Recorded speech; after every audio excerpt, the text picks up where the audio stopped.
নমস্কাৰ এই মুহূৰ্তত আহি পৰিছে ৰাতিপুৱাৰ কেইবাটাও গুৰুত্বপূৰ্ণ খবৰ। আজি হৈছে 23 মে। আপুনি পিএম কিষাণত ধন পোৱা নাই নেকি? পিএম কিষাণত আপুনি নতুনকৈ আবেদন কৰিব বিচাৰে নেকি? লগতে পিএম কিষাণৰ 20 নম্বৰ কিস্তি কেতিয়া হ'ব ইয়াক লৈ কেইবাটাও গুৰুত্বপূৰ্ণ মন্তব্য কৰিছে কেন্দ্ৰীয় চৰকাৰে। লাখ লাখ মহিলা গোটৰ একাউণ্টত সোমাই গ'ল 10,000 কোটি টকা। মহিলাসকলে এতিয়া চেক কৰক আপোনাৰ বেংক একাউণ্ট। অৰুণোদয় নতুনকৈ আবেদন কৰা প্ৰতিজন হিতাধিকাৰীৰ বাবে এটা ভাল খবৰ। অহা মাহৰ 10 তাৰিখত লাখ লাখ মহিলাৰ একাউণ্টত 1250 টকাকৈ প্ৰদান কৰিব চৰকাৰে। চৰকাৰী নোপোৱা 25জন ব্যক্তি নতুনকৈ কৰিব পাৰিব আবেদন। ৰেচন কাৰ্ড থাকিলে কেইবাটাও নতুন নিয়ম সলনি হৈ পৰিছে। যিসকল ব্যক্তিৰ ৰেচন কাৰ্ড আছে লাভ কৰিব 7 টাকৈ সুবিধা। লগতে বিদ্যুৎক লৈ কেইবাটাও গুৰুত্বপূৰ্ণ আপডেট প্ৰকাশ পাইছে। লগতে কেইবাটাও ৰাজনৈতিক খবৰৰ লগতে অৰাজনৈতিক খবৰ যুগুত কৰা হৈছে আজিৰ দিনটোত। গোটেই অসম তথা ভাৰতৰ বিভিন্ন প্ৰান্তৰ পৰা যুগুত হৈছে কেইবাটাও ডাঙৰ খবৰ। এনেবোৰ খবৰ নিতৌ পাই থাকিবলৈ চেনেলটি ছাবস্ক্ৰাইব কৰি ভিডিঅ'ত এটা লাইক কৰিবলৈ নাপাহৰিব। আজিৰ আমাৰ প্ৰথম গুৰুত্বপূৰ্ণ খবৰ হৈছে অসমবাসীৰ বাবে এটা ডাঙৰ খবৰ। আপুনি পিএম কিষাণত ধন পোৱা নাই নেকি? নতুন বছৰত লাখ লাখ লোকৰ বাবে আহি গ'ল ডাঙৰ খবৰ। শীঘ্ৰে পিএম কিষাণত ধন পাবলৈ অন্তৰ্ভুক্ত কৰক আপোনাৰ নাম। আপুনি কেনেকৈ অন্তৰ্ভুক্ত কৰিব? যোগ্য হ'লে লাভ কৰিব পিএম কিষাণৰ ধন। লগতে যদি আপুনি এতিয়া আবেদন কৰে পিএম কিষাণৰ 20 নম্বৰ কিস্তিৰ লগতে আপোনাৰ একাউণ্টত যিসকল ব্যক্তি নতুনকৈ আবেদন কৰিব সেইসকলৰ একাউণ্টত টকা প্ৰদান কৰিব। বছৰি 6,000 টকা একাউণ্টত লাভ কৰিব আপুনি। যদি আপুনি নাজানে কেনেকৈ আবেদন কৰিব সম্পূৰ্ণকৈ জানিব পাৰিব। ইয়াৰ বাবে কি কি নথিপত্ৰৰ প্ৰয়োজন হ'ব? আপোনাৰ আধাৰ কাৰ্ড প্ৰয়োজন হ'ব আৰু আধাৰ সংলগ্ন এখন মোবাইল নম্বৰ লাগিব। ৰেচন কাৰ্ড থাকিব লাগিব। কৃষকৰ নামত থকা কৃষিভূমিৰ প্ৰতিলিপি। আপোনাৰ কৃষিভূমি আছে নে নাই? যদি আপোনাৰ নামত কৃষিভূমি থাকে তেনে ক্ষেত্ৰত পিএম কিষাণ আঁচনিৰ সুবিধা আপুনি ল'ব পাৰিব। 5 নম্বৰত উল্লেখ কৰিছে 1 জুনীয়া 2G বাহিৰা। কেৱল এয়াই নহয়, আদি মাটিৰ ক্ষেত্ৰতে কৃষকসকলে চক্ৰ বিষয়ৰ পৰা আহৰণ কৰা ভূমিৰ প্ৰমাণ পত্ৰ দিব লাগিব। 6 নম্বৰত কোৱা হৈছে ডিবিটি সক্ষম হোৱা আধাৰ সংযোজিত একাউণ্ট নম্বৰ দিব লাগিব। 7 নম্বৰত উল্লেখ কৰিছে আধাৰ প্ৰমাণীকৰণৰ পিছত EKYC কৰক। 8 নম্বৰত উল্লেখ কৰিছে বেংক একাউণ্টত ধন লাভ কৰিবলৈ বেংকৰ সৈতে আপুনি যোগাযোগ কৰক। ইয়াৰ বাবে মুকলি কৰা হৈছে হেল্পলাইন নম্বৰ আৰু ফোন নম্বৰটো হৈছে 036128000213। এইটো নম্বৰ এতিয়া ছেভ কৰি ৰাখক আপোনাৰ মোবাইল ফোনত। পুৱা 10 বজাৰ পৰা সন্ধিয়া 5:30 বজাৰ ভিতৰত ফোন কৰিব পাৰিব এই নম্বৰতে। নাম অন্তৰ্ভুক্ত হ'লে আপুনি লাভ কৰিব পিএম কিষাণৰ ধনৰাশি। পিএম কিষাণৰ 25জন হিতাধিকাৰীৰ বাবে এটা ভাল খবৰ আহি পৰিছে। পিএম কিষাণৰ 20 নম্বৰ কিস্তিৰ টকা কেতিয়া হ'ব কৃষকসকলৰ একাউণ্টত? পিএম কিষাণৰ 20 নম্বৰ কিস্তিৰ টকা কেন্দ্ৰীয় চৰকাৰে প্ৰদান কৰিব জুন মাহৰ প্ৰথম সপ্তাহত। আৰু জুন মাহৰ প্ৰথম সপ্তাহত যিসকল ব্যক্তি নতুনকৈ আবেদন কৰিছে এপ্ৰুভ হৈছে সেইসকলৰ একাউণ্টত পিএম কিষাণৰ 20 নম্বৰ কিস্তিৰ লগতে একেলগতে সোমাই যাব। আৰু অতি শীঘ্ৰে আপুনি EKYC বেংকৰ লগত আধাৰ কাৰ্ড লিংক লগতে লেণ্ড ছেডিঙৰ কাম কৰি ৰাখক, অন্যথা পিএম কিষাণৰ টকা আপুনি নাপাব। তাৰপিছত অসমবাসী ৰাজক জনাইছো আমাৰ পৰৱৰ্তী খুবেই গুৰুত্বপূৰ্ণ খবৰ। লগতে ডাঙৰ খবৰ, পকা মিস্ত্ৰী, কাঠ মিস্ত্ৰী, ৰং মিস্ত্ৰীৰ লগতে যোগালীসকলৰ বাবে ভাল খবৰ আহি পৰিছে। নিৰ্মাণ ক্ষেত্ৰৰ সৈতে জড়িত শ্ৰমিকক চৰকাৰে প্ৰদান কৰিব ধনৰাশি। ধন প্ৰদানৰ বাবে মুকলি হ'ল নিৰ্মাণ সখী পৰ্টেল। শ্ৰমিকসকলে আবেদন কৰিব লাগিব এই পৰ্টেলত। কি কি প্ৰক্ৰিয়াৰে কৰিব পাৰি আবেদন? আবেদনৰ বাবে কি কি নথিপত্ৰৰ প্ৰয়োজন হ'ব? শ্ৰমিকসকলে aboc.www.assam.gov.in পৰ্টেলত নিজৰ নাম পঞ্জীয়ন কৰিব লাগিব। কেৱল ইয়াই নহয়, আৰ্থিক সাহায্যৰ আবেদনৰ বাবে প্ৰতিগৰাকী শ্ৰমিকক লাগিব ই-শ্ৰম কাৰ্ড। আপোনাৰ ই-শ্ৰম কাৰ্ড আছে নে নাই? যদি আপোনাৰ ই-শ্ৰম কাৰ্ডটো নাই আপুনি নতুনকৈ ই-শ্ৰম কাৰ্ডৰ বাবে আবেদন কৰিব পাৰিব। অতি সহজতে আবেদন কৰিব পাৰিব। আধাৰ আৰু ই-শ্ৰম সংযুক্তকৰণৰ পিছতে কৰিব পাৰিব আৰ্থিক সাহায্য বিচাৰি আবেদন। আৰু অধিক জানিবৰ বাবে এতিয়া পৰা যোগাযোগ কৰিব পাৰিব শ্ৰম বিষয়ৰ কাৰ্যালয় অথবা PFCত। বন্ধু বান্ধৱীসকল, ই-শ্ৰম কাৰ্ড আপুনি কেনেকুৱাকৈ আবেদন কৰিব যদি নাজানে নিশ্চয় কমেণ্ট কৰি জনাই দিব, সম্পূৰ্ণকৈ জনাই দিম।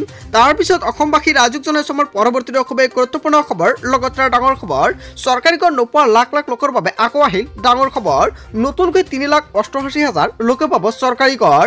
প্ৰধানমন্ত্ৰী আৱাস যোজনাৰ জৰিয়তে লাভ কৰিব এই চৰকাৰী কৰ। যদি আপুনি চৰকাৰী কৰ পোৱা নাই আপোনাৰ বাবে এটা ভাল খবৰ। শীঘ্ৰে সকলো হিতাধিকাৰীয়ে লাভ কৰিব আৱাস যোজনাৰ চৰকাৰী কৰ। তালিকাত নাম থকাৰ পিছতো আপুনি ঘৰ লাভ কৰা নাই নেকি? সকলো যোগ্য দৰিদ্ৰ হিতাধিকাৰীয়ে ঘৰ পোৱাটো নিশ্চিত কৰিছে চৰকাৰে। ইয়াৰ বাবে কোনো মধ্যভোগীয়ে ঘৰ কৰ্তন বা থকা ধন সৰলীকৰণ কৰিব নোৱাৰিব। PMAYকে ধৰি গ্ৰামীণৰ সকলো আঁচনিৰ বাবে এতিয়া বাধ্যতামূলক কৰা হৈছে ABPS। ধন লাভৰ বাবে DBTৰ জৰিয়তে একত্ৰিত কৰি ABPSে নিশ্চিত কৰে ধন জমা হোৱাটো। ইয়াৰ বাবে হিতাধিকাৰীসকলে বেংক একাউণ্টৰ সৈতে এক্টিভ কৰিব লাগিব ABPS। একাউণ্টৰ সৈতে আধাৰ সংযোগ কৰাটো বাধ্যতামূলক। বেংকত গৈ হিতাধিকাৰীয়ে কৰিব লাগিব এই কাম, অথবা গাঁও পঞ্চায়ত ব্লক অফিচলৈ গৈও এই কাম কৰিব পাৰিব। বেংক একাউণ্টৰ সৈতে PN আধাৰ লগতে ABPS সক্ষম হৈ থাকিলে লাভ কৰিব চৰকাৰী কৰ। অসমত নাথাকিব কোনো ধৰণৰ কেঁচাগৰ সকলোৱে লাভ কৰিব চৰকাৰী পকীকৰ।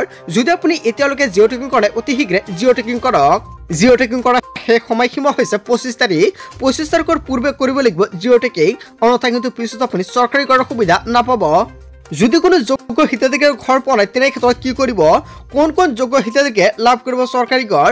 আপুনি যদি ঘৰ পোৱা নাই এখন মাত্ৰ ফটো তুলি লাভ কৰিব চৰকাৰী পকীকৰ। মোবাইলৰ এখন ফটো আৰু আধাৰ কাৰ্ড থাকিলে লাভ কৰিব বিনামূলীয়া ঘৰ। আধাৰ নম্বৰৰ সৈতে PM আৱাস যোজনা পৰ্টেলত আবেদন কৰিব লাগিব। 15,000 টকা মাহিলী আয় হলেও লাভ কৰিব চৰকাৰী ঘৰ।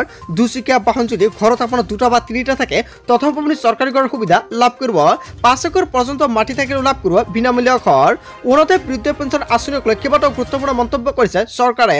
হয় বন্ধু বান্ধৱীসকল, যদি অৰুণোদয় আঁচনি তালিকাত আপোনাৰ নামটো অন্তৰ্ভুক্ত হৈ আছে, আপোনাৰ একাউণ্টত আপুনি টকা নাপায় নেকি? যদি এনেকুৱা সমস্যা হৈ থাকে তেনে ক্ষেত্ৰত আপুনি কি কৰিব?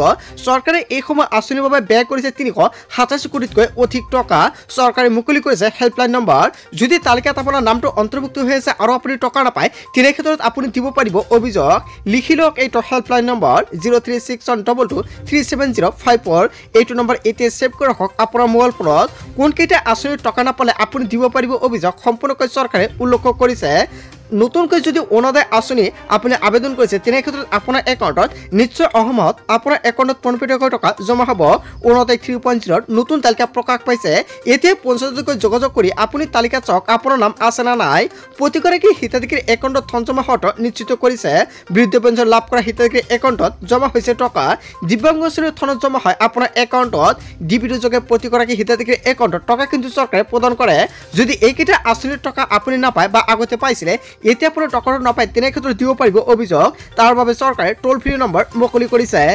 তাৰপিছত অসমবাসী ৰাজুক জনাইছো আমাৰ পৰৱৰ্তী খুবেই গুৰুত্বপূৰ্ণ খবৰ, লগতে ডাঙৰ খবৰ। এতিয়াৰ পৰা আপোনাৰ স্মাৰ্ট মিটাৰত বিদ্যুৎ বিল শূন্য হৈ পৰিব। হয় বন্ধু বান্ধৱীসকল, এটা ডাঙৰ খবৰ আহি পৰিছে। আপোনাৰ বিদ্যুৎ মিটাৰত বেছিকৈ বিদ্যুৎ বিল আহে নেকি? তেনে ক্ষেত্ৰত আপুনি কি কৰিব? বিদ্যুৎ বিলৰ নামত ভৰিব নালাগে 1 টকাও। নতুন বছৰতে প্ৰতিটো পৰিয়ালৰ বাবে ভাল খবৰ আহি পৰিছে। P2P আঁচনিৰ জৰিয়তে শূন্য হ'ব আপোনাৰ বিদ্যুৎ বিল। 7টা পদ্ধতিৰে কৰিব লাগিব এই কাম।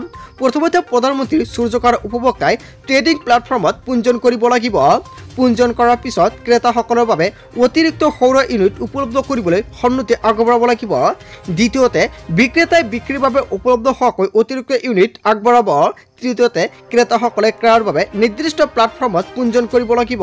চতুৰ্থতে ক্ৰেতাসকলে বিক্ৰেতাৰ প্ৰস্তাৱ গ্ৰহণ কৰি পেমেণ্ট গেটৱেৰ জৰিয়তে ধন পৰিশোধ কৰিব লাগিব। পঞ্চমতে ক্ৰেতা বিক্ৰেতাৰ মাজত লেনদেন কাৰ্যকৰী প্লেটফৰ্মে সংগ্ৰহ কৰিব। আৰু ষষ্ঠমতে উল্লেখ কৰিছে লেনদেন সম্পূৰ্ণ হোৱাৰ পিছত বিক্ৰেতাৰ একাউণ্টৰ পৰা বিদ্যুৎ ইউনিট কৰ্তনকাৰী ক্ৰেতাৰ একাউণ্টত সংযোগ কৰিব। সপ্তমতে উল্লেখ কৰিছে বিক্ৰেতাৰ পৰা লাভ কৰা বিদ্যুৎ বিক্ৰী নহ'লে APTCL পুনৰ বিক্ৰী কৰিব পাৰিব। ইয়াৰ জৰিয়তে আপুনি বিদ্যুৎৰ বিল শূন্য কৰাৰ লগতে বিক্ৰী কৰি টকা উপাৰ্জন কৰিব পাৰিব। ইয়াক লৈ মুখ্যমন্ত্ৰী ডক্টৰ হিমন্ত বিশ্ব শৰ্মা চৰকাৰে কেইবাটাও গুৰুত্বপূৰ্ণ সিদ্ধান্ত গ্ৰহণ কৰিছে। যদি আপোনাৰ বিদ্যুৎ বিল বেছি আহে তেনে ক্ষেত্ৰত আপুনি আবেদন কৰিব পাৰিব প্ৰধানমন্ত্ৰী সূৰ্যঘৰ বিজুলী যোজনা, আৰু যিটোৰ মাধ্যমত আপুনি চলাৰ পেনেল লাভ কৰিব আৰু যাৰ জৰিয়তে আপুনি টকা উপাৰ্জন কৰিব পাৰিব বা আপোনাৰ বিদ্যুৎ বিল কম আহিব। চ' বন্ধু বান্ধৱীসকল, যদি কোনোবাই ভাবিছে আবেদন কৰিব কেনেকৈ কৰিব লাগে, যদি আপুনি নাজানে নিশ্চয় কমেন্ট কৰি জনাব, আপোনালোকক সম্পূৰ্ণকৈ সহায় কৰা হ'ব। তাৰপিছত অসমবাসী ৰাজুক জনাইছো আমাৰ পৰৱৰ্তী খুবেই গুৰুত্বপূৰ্ণ খবৰ, লগতে ডাঙৰ খবৰ। কাম বিচাৰি হাবাথুৰি খাইছে নেকি আপুনি? প্ৰতিদিনৰ কামৰ বিনিময়ত চৰকাৰে দিব 249 টকা। চৰকাৰে ৰূপায়ণ কৰিছে মহাত্মা গান্ধী ৰাষ্ট্ৰীয় গ্ৰাম নিয়োগ নিশ্চিত আঁচনি। কাম বিচৰাৰ পিছত এতিয়া আপুনি অতি সহজতে লাভ কৰিব কামৰ সুবিধা। কাম বিচৰা 15 দিনৰ ভিতৰতে কাম লাভ কৰিব আপুনি। প্ৰতিদিনৰ মজুৰি হিচাপে আপুনি 249 টকাকে লাভ কৰিব। 18 বছৰ বয়স হৈছে যদি যোগাযোগ কৰক গাঁও পঞ্চায়তত। প্ৰতিটো দুখীয়া পৰিয়ালে সদস্যক চৰকাৰে দিব জব কাৰ্ড। আপোনাৰ জব কাৰ্ড আছে নেকি? যদি আপোনাৰ জব কাৰ্ড নাই অতি শীঘ্ৰে আপুনি জব কাৰ্ড বনাই লওক। জব কাৰ্ড থাকিলে 249 টকাকে লাভ কৰিব আপুনি। এই জব কাৰ্ডৰ জৰিয়তে আপুনি লাভ কৰিব বছৰি 100 দিনৰ কৰ্মসংস্থাপন। কেনেকৈ লাভ কৰিব আপুনি এই আঁচনিৰ সুবিধা? যোগাযোগ কৰক পঞ্চায়তৰ কাৰ্যালয় অথবা প্ৰতিনিধিৰ সৈতে। আবেদনৰ বাবে আপোনাক লাগিব বয়স ঠিকনাৰ প্ৰমাণপত্ৰ। কেৱল ইয়াই নহয়, পৰিয়ালৰ প্ৰতিগৰাকী কৰ্মৰত ব্যক্তিৰ নাম অন্তৰ্ভুক্ত কৰিব লাগিব জব কাৰ্ডত। কাম বিচাৰি এতিয়া আপুনি হাবাথুৰি খাব নালাগে। যদি আপুনি কাম বিচাৰি হাবাথুৰি খাইছে তেনে ক্ষেত্ৰত আপোনাৰ বাবে এটা ভাল খবৰ। এনেবোৰ খবৰ নিতৌ পাই থাকিবলৈ চেনেলটি সাবস্ক্ৰাইব কৰি ভিডিঅ'টো এটা লাইক কৰিবলৈ নাপাহৰিব। So thank you for watching full video'.